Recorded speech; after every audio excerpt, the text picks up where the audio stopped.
Բարև ձեզ, եթերում մեկը հազարից հաղորդաշարի հերթական թողարկումն է։ 1986 թվականին Ուկրաինայի Չեռնոբիլ քաղաքում տեղի ունեցավ մարդկության պատմության մեջ ամենամեծ աղետը՝ տեխնածին աղետը, ատոմակայանի 4-րդ էներգաբլոկի ռեակտորի վթարը։ Աշխարհի տարբեր երկրներից հազարավոր մարդիկ ուղևորվեցին աղետի գոտի վթարի հետևանքների վերացման աշխատանքներին մասնակցելու համար։ Նրանց թվում նաև մոտ 3000 հայեր մեկնեցին։ Այդ մարդկանցից շատերն այսօր ողջ չեն, մահացել են ամենատարբեր հիվանդություններից, հիմնականում քաղցկեղից։ Մյուսները շարունակում են ապրել սոցիալական ու առողջական տարբեր խնդիրներով։ Մեր հյուրը այսօր մեկն է նրանցից։ Համբարձում Հովհաննիսյանը մեր տաղավարում է, պատրաստ խոսելու եւ կիսվելու իր հիշողություններով ու խնդիրներով։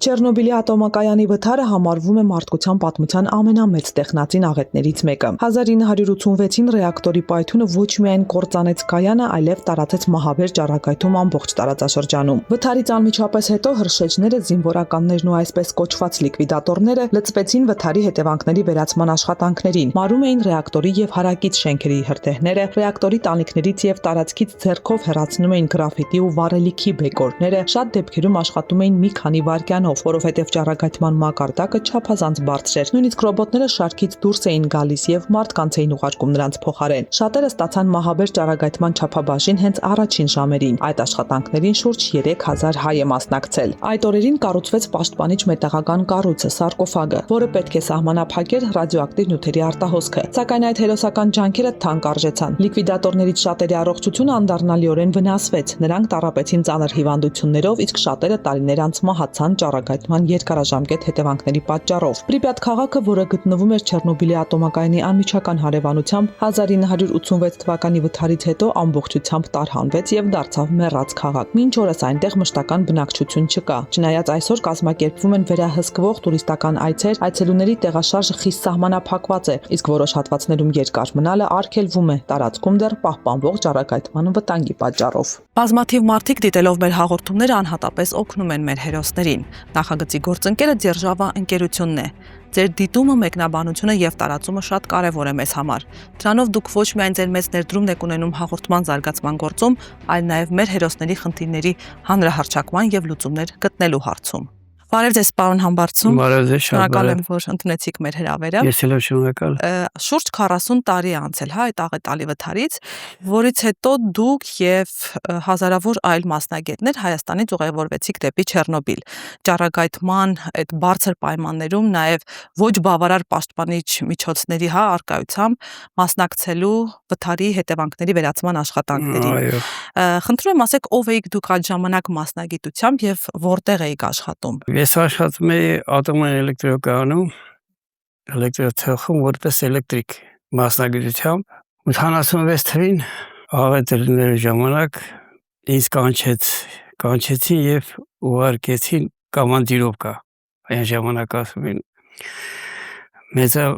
Չեռնոբիլի ատոմային էլեկտրակայան։ Դուք ասած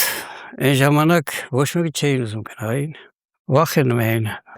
Начальник ցեխը գիտեր, որ ես եղել եմ Չեռնոբիլում, ծանոթ եմ բլոկի 15 հոգի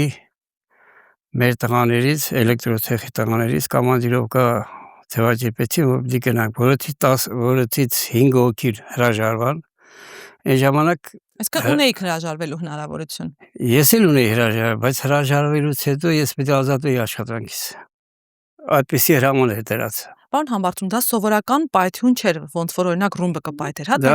բարձր ճնշման ջերմաստիճանի հետևանքով ռեակտորում այդ բլոկում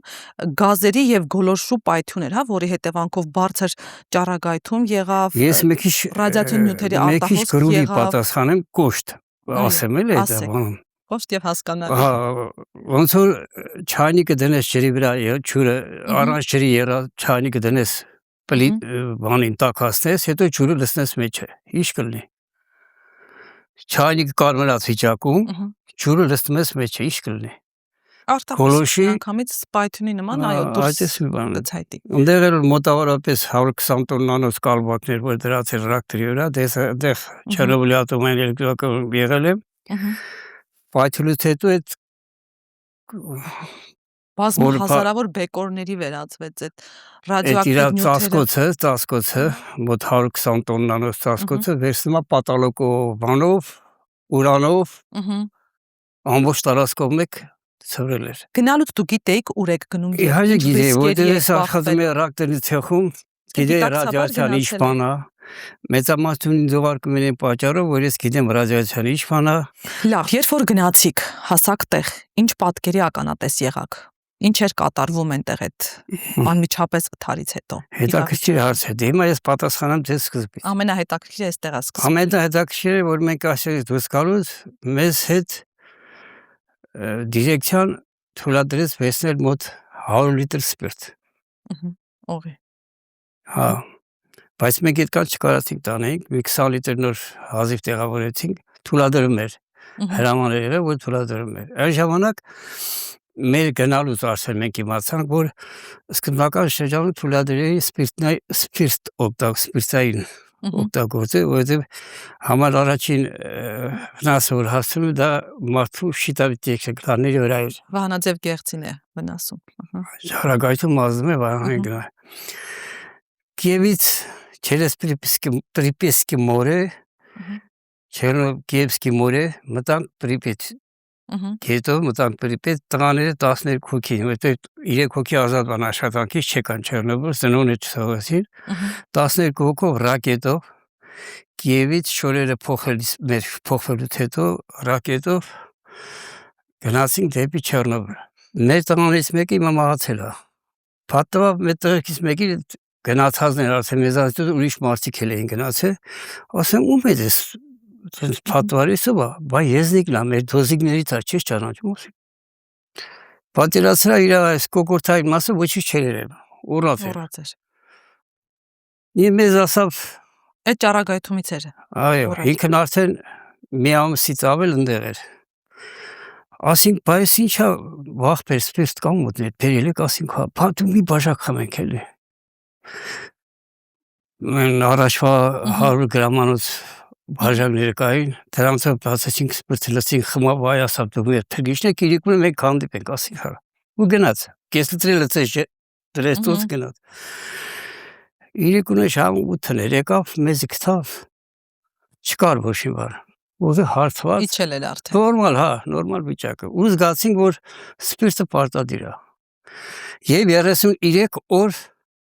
իմ բրիգադի տղաներով օգտագործել ենք այդ սպիրտը։ Մինակետիչ, դա պծալ նորից բերենք, նորից ուտենց 33 օր օգտագործել ենք։ Իսկ այնտեղ ինչ վիճակ էր, ինչ աշխատանքներ էին տարվում։ Առաջերտին բլոկը պայթած էր, վարդիպես բացված էր։ Ուրանը լցված էր լրիվ տարածքով մեկ, ոտ մի 100 մետր տեն շարավիղով մեր ուրանը, իրանց ուրանը, են ուրանը ուրիշ էր, մերը փոշի վիճակում է ուրան, իսկ նրանց մոտը ոնց որ կարբիդի բեկորներ էին։ Մենք այնտեղ որ ինձ 2 անգամ հանեցին դուրսը մուֆտ դնելու, էլեկտրական մուֆտեր դնելու, նկատեցի որ սալդատին կամանձիրը սալդատին հրատակով նայում էր, հերվից սալդատին ասում էր, կտոր են բանտենում ես, ասում է հա։ Պետք է վազես դա վերցնես վերտալյոտը վերևից մեծ բոշեք էր իջցրում պանով դրոսով կապված, իջցրում էր սալդատը վազում էր, պետք է վերցներ գցեր բացյայի մեջը ու հետ գար, ու գալում էր ինքը արդեն իրան ուվալնատեին անուտու, որտև է ժամանակ 20-ի գրանգել էր ռազեշերին, բայց մեր ատոմային էլեկտրոկանում գադավոն 5 գրանգել էր, այն կոմունստերի ժամանակ, իսկ ընդեղ 20-ի գրանգեն, 22 գրանգեն պետք է ընդուներ սալդատը կամ մարդը, որ իրան արդեն ուվալնատան ուղարկեին տոն, այսքան այդ որ վերցրեց ձեռքով գցեց, արդեն ինքը այդ 20-ի գրանգենը հաստատ էդի բեկար, եթե ոչ շատը, իրան արդեն ուվալնատեին անըմտում։ Հետո ես բլոկում էի աշխատում, մենք մեզի տարան ոչ թե այդ պայթած բլոկի համար, մեզ տարան 2-րդ, 3-րդ բլոկը, որ կանգնել է վերականգնման աշխատանքի, որտեղ 4-րդ բլոկը որ պայթել էր, ջուրը, բանը լցվել էր, մատորները դեպի փչացել էին էլի։ Ինձ սալդատներ էին տալիս, նայրադով որ տանեի աշխատցնեի։ Տղաներին բաժանել էին մասնագետներին, ամեն մեկի մի գործի վրա բաժանել էին, Ես էլ բրիգադին էր, որ սալդատի տանում ասում է ձեզ давай такое место, чтобы դոզը много было։ Չէին հասկանում։ Դե ինչի՞ սովորեն երեխան ինչ պետք է հասկանա։ Դոզ Ասում են, աստանում գնան зачем тебе դոզը много, чтобы раньше домой пошел։ Շատերն էս չեն հասկացել։ Մի բան էլ պատմեմ, ինգերներս իմ հետ ինգերից մեկ աշխատում էր Պաստանցիայում, այնտեղ, չգիտեմ, վերտալյոտը գալիս էր հեղուկ էր բաց թողնում ռակտորի վրա, պլյոնկա կապեր, որ ասենք ռադիացիան քիչ լիներ, էլի։ Այդ հեղուկ պատրաստում էին Պաստանցիայում։ Մեր տղաներից երկուսը իմ հետ գնացած աշխատում էին Պաստանցիայում։ Այդ հեղուկը մեծ բատյաներով այդտեղ էին պատրաստում, սպիրտից էին պատրաստում։ Տղաներից մեկը մի օր եկավ ասավ, ջազ ասավ, դες շայլ էին էլի, ասավ սես բան կար, կատուն ձակ ա բերի, ձակի թաթիկների չկա,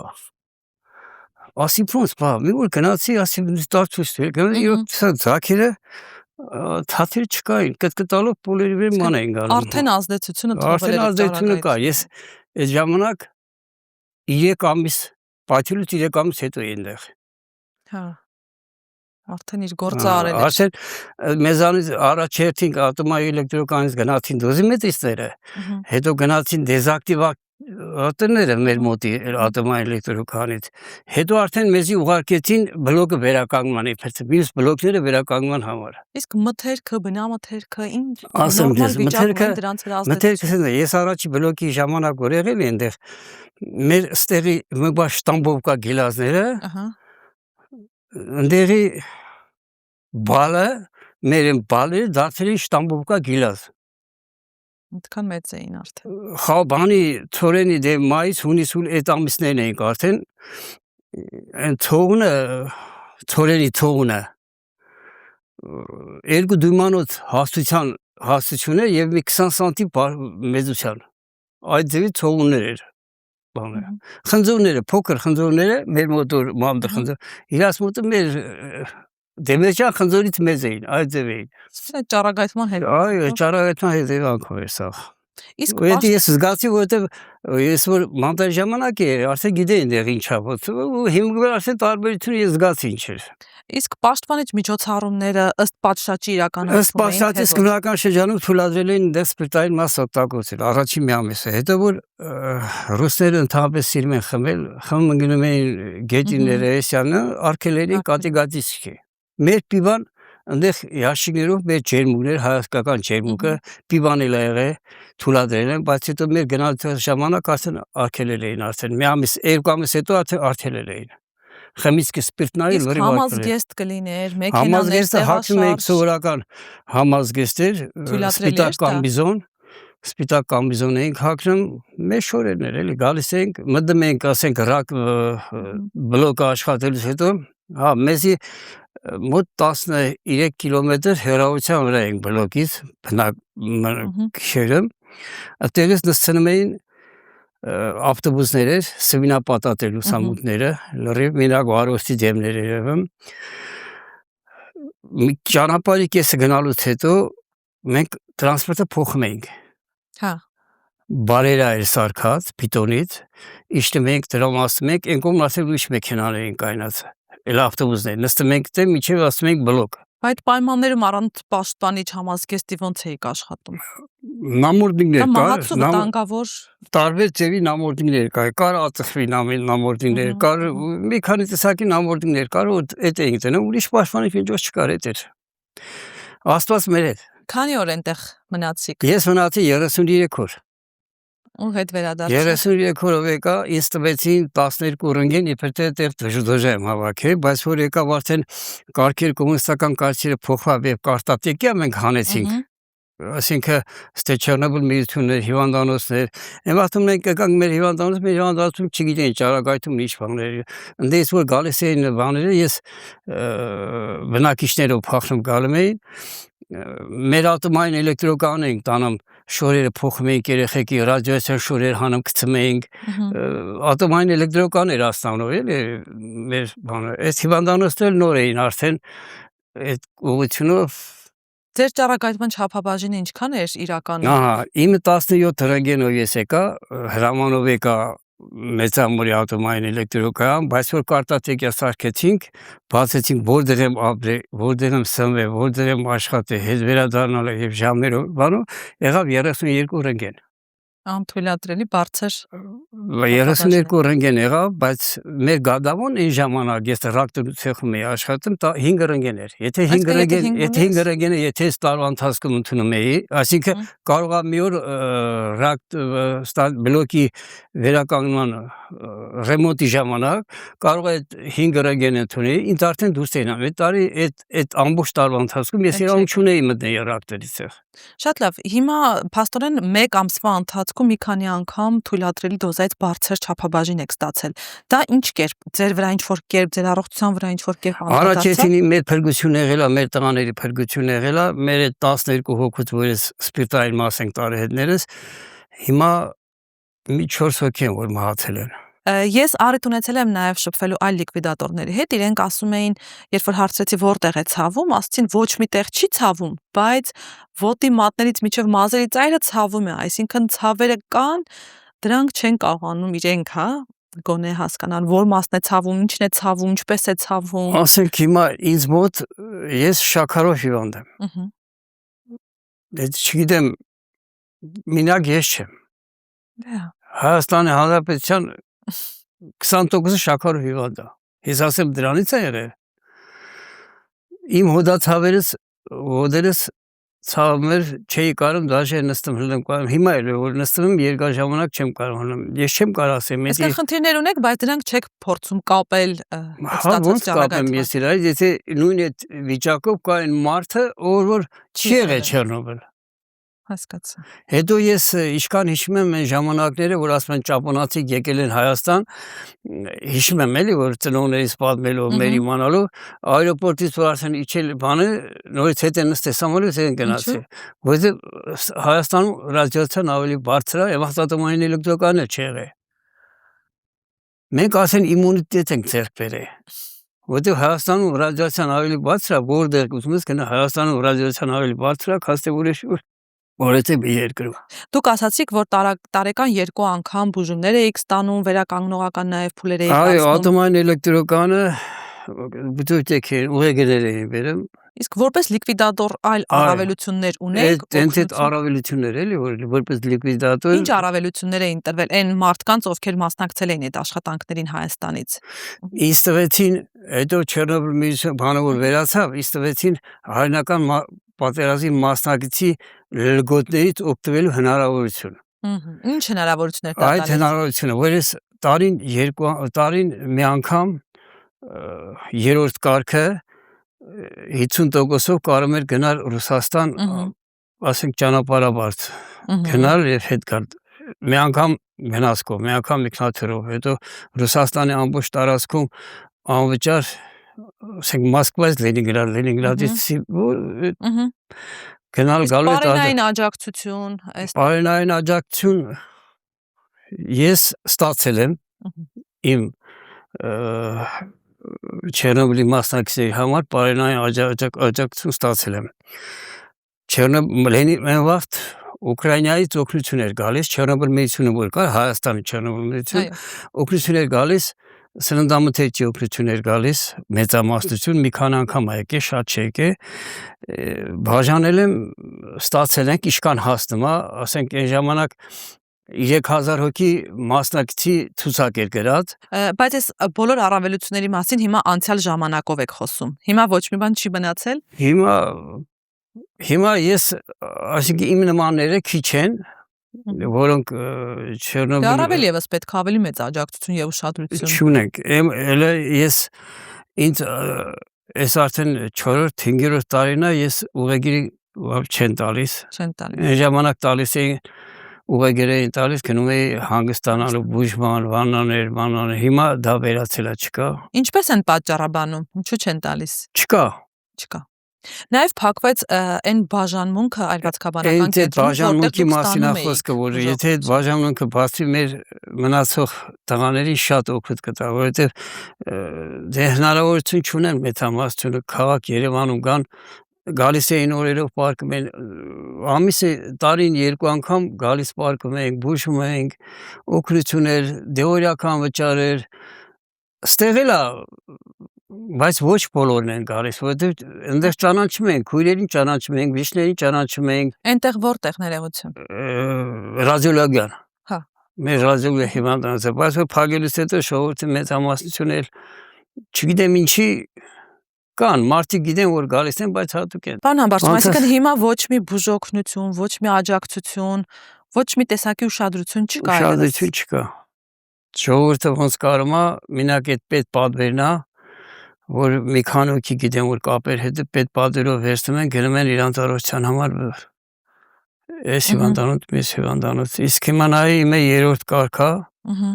Ես առաջ 2-րդ էի, հետո տվուս բանակ տանելու համար հանեցի տվեցի 3-րդ կարգ ու բանակ գնաց տվես։ 2-րդ կարգի թակ տաղավարություն չէին տանում բանակ։ 3-րդ կարգ վերցեցի տվես գնաց բանակ։ Նրանց հետո 3-րդ կարգել տես մնացի, բայց 3-րդ կարգով ինձ տվել են ցմա 3-րդ կարգ, բայց բոլոր արտոնություններից օգտվում եմ։ Ցամարյոտի տոմսերը նույնպես ստանում եմ, բայց չեմ օգտագործում։ Այդ համ ինչ անեմ։ Ունեմ։ Բայց այդ տոմսերը հիմա ստանում եք, դա ռուսական կողմից եք ստանում։ Չէ, մարզպետարանի։ Այսինքն Հայաստանն է դա ձեզ տրամադրում, թե Հայաստանը իմ արմավիրի մարզի մարզպետարանից է ստանում։ Չէ, սոցիալ նախարարությունից։ Սոցիալ նախարարությունից։ Այսինքն հիմա միայն այդ տոմսերն են մնացել ձեզ Մենակ այդ հասանելի։ տոմսերն են մնացել, այն վաղ մարզպետարանից տալիս էր ուղեգիր հանգստանալու սանատորիա, հիմա չկա։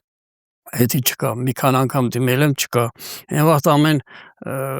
տոներին, բաներին հիշում էին մարզպետարանից, որ հայրենական պատվազդի մասնակից կա, ճիշտ է մենք հայրենական պատվազդի մասնակից չէինք, բայց այդ լգոտներից էինք էլի։ Հիմա էլ պետք չեք, արդեն ամեն ինչ մոռացել։ Մենակ այդ տոմսերն վերցնեմ, ինչ անեմ։ Ստանում ենք, բայց տունը գցած է։ Այն ինչը որ պետք է չեք ստանում։ Չէ։ Այն ինչը որ պետք չի դա եք ստանում։ Ամենակարևորը թող ոչինչ չտա, միայն հիվանդանոցի հարցը լուծեն մեր, որ մեր մնացող 1200 հոգուց 1000 հոգի մարդ մնացած էլի հազիվ, այդ 1000 հոգին մեծամասնությունը ատոմային էլեկտրոկանից են, դե հիմա ատոմային էլեկտրոկանի այդ տարիքի գնացածը հիմա սա թոշակ են անցել, որոնք շատ կարիքներ ունեն։ Կարիքներով իմ ավելի շատ է կարիքը, քան այն ժամանակ։ Տեսները կան։ Երբ որ դուք վերադարձաք, հա, Չեռնոբիլից, ինչ դուք գոնե հասկանում էիք, ուր եք գնացել, ինչի հետ էիք գործ ունեցել, երբ որ վերադարձաք, ինչ զգացողություն ունեիք, ինչ մտքեր ունեիք։ Իմ մտքերն են, որ շատ մե 2-3 տարի ապրեմ, թե չապրեմ։ Հիմա ոչ մեկը չգիտես իրականում ինչ է գալու։ Այսինքն դուք հասկանալով թե ինչի հետ եք գործ ունեցել։ Հա դե եթե տարեկան կադամն 5 ռենգեն միանգամից ուզեցել ընդունել ես 35 ռենգեն, 32 ռենգեն, ինչ պետք է պատերաստես օրգանիզմի դեպի գաման էր, խփե անցել էր, բայց հետ կթողել էր։ Բետան ընդհանրապես շնչում ես նստումա թոքերի դրեն։ Բետայի պաշտպանությունը հեշտ էր այնտեղ։ Բետայից պաշտպանում էր, ասենք նամորնիկեր դնում, սպիրտային մասը որ նստում էր, շետավետը, բետայից պաշտպանելը հեշտ էր, բայց գաման խփում էր օրգանիզմը, ծակում ասնում է հետնել թողում է։ Այն որ օրգանիզմը թույլ եղավ, այդ օրգանիզմը ասել բարդ ես գնացի։ Այսինքն ձեր աշխատելու ժամանակահատվածում գամաներ ավելի շատ։ Բա գաման էր, այնտեղ գաման էր։ Այնտեղ կարելի ասել Մենդելևի տաբլիցան օդի մեջն էր։ Mənəs բաներ կար, որ վաշե բայց ասնավոր մեր պաշտպանություն գամայի դեմ էր։ Բետայի եւ գամայի։ Երբ որ դուք վերադարձաք, այստեղ նաեւ կռիստներ կային, չէ՞, ձեր անուններով։ Մենք որ եկանք, արդեն մի տարի հետո հիվանդանոցում մեր անունները որ քաշում էին, ներարկում էին, դա մեր անուններով կռիստներ կար։ Շատ ենք փորձել նայենք, ասենք լուսամուտից նայենք, տենանք որով ինչ է, բայց դուք գիտեիք ում անունով են այդ առնետները, որը ում անունով է։ Հա, դե ամենի մեր անունը որ քաշում էին, սրսկում էին, փորձարկում էին անում էլի։ Փորձադաշտ ինչի համար էր արվում։ Ես չգիտեմ, դա դժկական հա, տենա ինչ կատարի մեր անունը, ինչ տեղիք ունեն անդեղ, այդտենց էլ մեզ ոչինչ չէին ասում։ Հումորներ չէիք անում։ Չէ։ Այդ ժամանակ հումոր անելու տրամադրություն։ Հիմա ժամանակ չկար, հա։ Ահա սպասում էիք էլի, տեսնեիք ում վրա ինչ հետևանք կթողնի։ Ինչ հետևանք, բայց ես ասում եմ, ինձ փրկել է իմ բուժումները, այսինքն սանատորիալ գնալները, բուժումը դա մեծ առավելություն էր, որ ես բաց չեմ թողել։ Տարիեղը 2 անգամ եմ գնացել։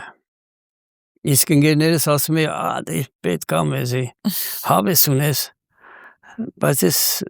մտածում եմ, ասում եմ, իշքան Դուք շատ ամենալավն եք գիտակցել, թե ինչի հետ եք գործ ունեցել, ասում վտանգները կար, ռիսկեր կային։ ճիշտ է, ոտերի ցավոդացավեր ունեմ մի քիչ, բայց այսօր ես աշխատում եմ դաշը։ Մեր մահաճի գործականը բանում չերեն ասոցների վրա եմ։ Սեզոնային աշխատանք է, բայց շուտկի աշխատանք ունեմ էլի։ Ինչ որ բան կար, որի մասին կուզենայիք խոսել բացի։ Կուզենայի խոսել, որ օրինակ խնդիրներ հիմա իմ խնդրեմը ամենայինն է, որ ջուր չեմ կարող խմելու, ջուրը չեմ կարող քաշեմ։ 120 մետր հեռավորության վրա այստից Չունեք խմելու ջուր։ դիմել եմ, ֆինանս չունեմ այդ կամորես։ 3 անգամ դիմել եմ, մի անգամ 1.200.000 ուզեցին 120 մետր ջուրը քաշել համար։ Մյուս անգամ դիմելուց 900.000 ուզեցին։ Ես թոշակառու մարդ 900.000 Ընթառաջելու որևէ տարբերակ չեն առաջարկել։ Ընթառաջու վիոլա ջուրն էլ իրա ցանկությամբ։ Ինչ հետաքրքիր է դուք որտեղ եք ժամանակին եղել, ինչերի միջով եք անցել։ Վիոլա ջուրին դիմում ենք, վիոլա ջուրը Հասկացա։ Հուսանք ձեր ասում եմ ոսկե ցես քաշում այդ տրուբեկը իմ հաշվարկով, իրանք ես ասեմ իմ հաշվարկով ասում եմ ես ես խողովակը առնում եմ 120 մետր խողովակ առնում եմ 100 մետր խողովակն արժի 45.000 դրամ 100.000 տալիս եմ տեխնիկային որ այդ կանտերը փորի 30 սանտի այդ թեզի 150.000 գներն ինչպես են գոյանում 150.000 չէ 150.000-ով ես խողովակն ու բանը քաշեմ բերեմ 130.000 էլ ուզում եմ ձեզ աբոնենտ դառնալու համար չեն համաձայնվում չեն համաձայնում ասում են չէ մենք պետք է անենք դե հուսանք ձեր խնդրին էլ լուծում կտրվի եւ ուրախ եմ որ լուծում այնա որ գոնե առողջական լուծումներ չեք ձեռք բերել տեսնեք այս ընտրությունների ժամանակ հույս ընտրություններն են լուծումներից առաջ կան բերենք ցույց տանք ասենք սենց է իրավիճակը հարցենա որ ասենք փողոցներ կա որ քաշած է ջուրը գալիս է բայց 120 մետր հեռացան վրա ես թոշակառու մարդ ես 900.000 որ դու ստանեմ ուծեմ որ խմելու ջուր օգտագործեմ ես ընդեղ էլ ապրում եմ մեծամորում եք ապրում չէ դա աջի գործականում ընդեղ տուն եմ ապրում ընդեղ կողից փողոցները ջուր ունեն իմ դոկումենտները բերեմ ասում հաշվարկ եմ անում ախը ուղիղ մոտիկ բան չի դա այն թիվը չէ էլի որ դուք որը ինձանից ուզում են շատ լավ բան համբարձում շնորհակալ եմ շատ ես էլ կուզենայի որ ինչ-որ մի բանով դուք էլ օգնեք ինձ այդ վիոլա ջրի հարցը գոնե լուծվեր խմելու ջուրը ունենա պարտադիր է էլի իհարկե ու իմ նման տղաներ 21-րդ դարում առանց քիչ ենք մնացել քանի գնում պակսում ենք շնորհակալություն շնորհակալ եմ շատ ես էլ եմ շնորհակալ մեր ուրախ կլինեմ որ ինչ-որ բանով օգնած կլինեք ինձ փորձենք եւ իմ ընկերներին իմ նմանների շատ կան էլի որ հիմա ամենակարևորը հիվանդանոցի հարցը լուծեն դե խնդիրները բարձրաձայնվելով են լուծվում փորձենք բարձրաձայնել բարբերաբար տեսնենք կհասնենք արդյոք Շնորհակալություն իսկ ես հիշեցնեմ որ մեր հյուրը Չեռնոբիլի լիկվիդատոր Համբարձում Հովհաննիսյանն էր դուք եւս կարող եք հաղորդման մեկնաբանությունների դաշտում կիսվել ձեր պատմությամբ մենք պատրաստ ենք այն եւս ներկայացնել Նախագծի գործընկերն է Ձերժավա ընկերությունը բազմաթիվ մարդիկ դիտելով այս հաղորդումները անհատապես օգնում են մեր հերոսներին